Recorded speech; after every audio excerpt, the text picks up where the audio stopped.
Go ahead. Yeah. Okay.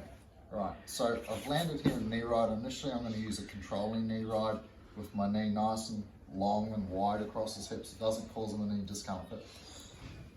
And he's put his hand on my knee, which is really bad, right? Because it exposes this hole here. Usually his elbow won't be down, he'll be pushing there, so the elbow will be exposed. I go under his upper arm, like this. Now, you've got to be careful at this point because now my knee is pushing down and I'm working against my arm.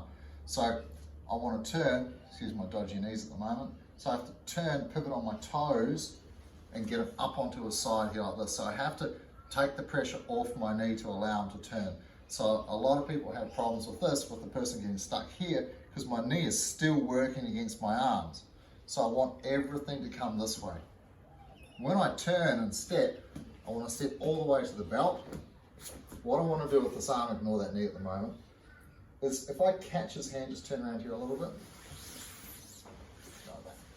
Like that. If I step and go to grab his hand, there's no grabbing. I can't stop that grabbing the belt.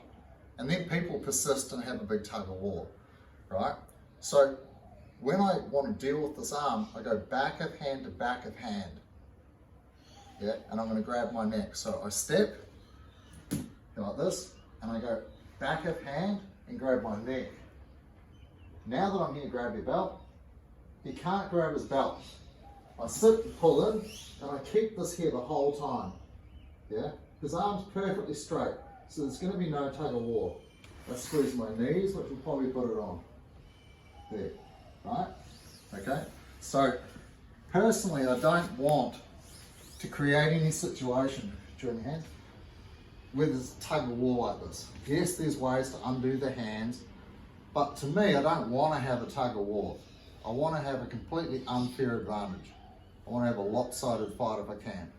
So, when I'm here and he pushes, I pull him up all the way so I can see his whole back. I'm using my elbow to keep the hand up. If I tuck my elbow in, see his hand automatically starts going down and searching for a belt. So when I'm here, I want my elbow up, shoulder forward, elbow up. As I step, back of hand to back of hand.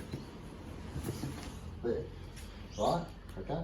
So his arm is fully extended right at the very start. So that way you won't get people like having big tugs of wars and hurting each other. The arm is straight right from the very start, like 12 o'clock.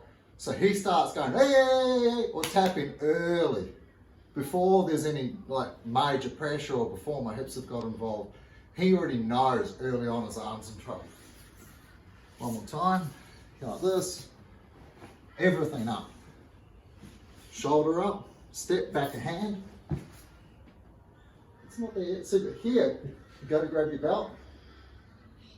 Even if I catch it here, bring your hand towards your belt, there. By grabbing my head and pushing my chest forwards, like that. Yeah, so come around this side so you can see. So rather than lower my hips and try and like pull like this, all I'm doing when I'm doing that is pulling his hand towards his other hand. What I really want is my chest to go forward, like this, up. Yeah, so think about, and it was Lamau, right?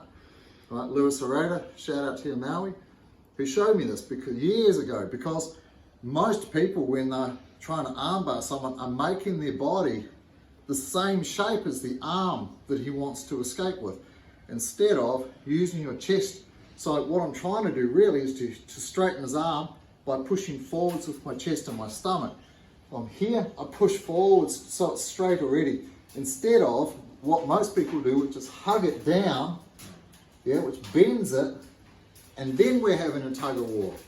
So I want to push forwards, straighten my back here like this, hold this tight, and then as I start, see even here, knees together, feet are pulling him to me. So he knows early on that he's in trouble, that he's going to have to tap. I don't have to wait for him to tap back there. Have a good one.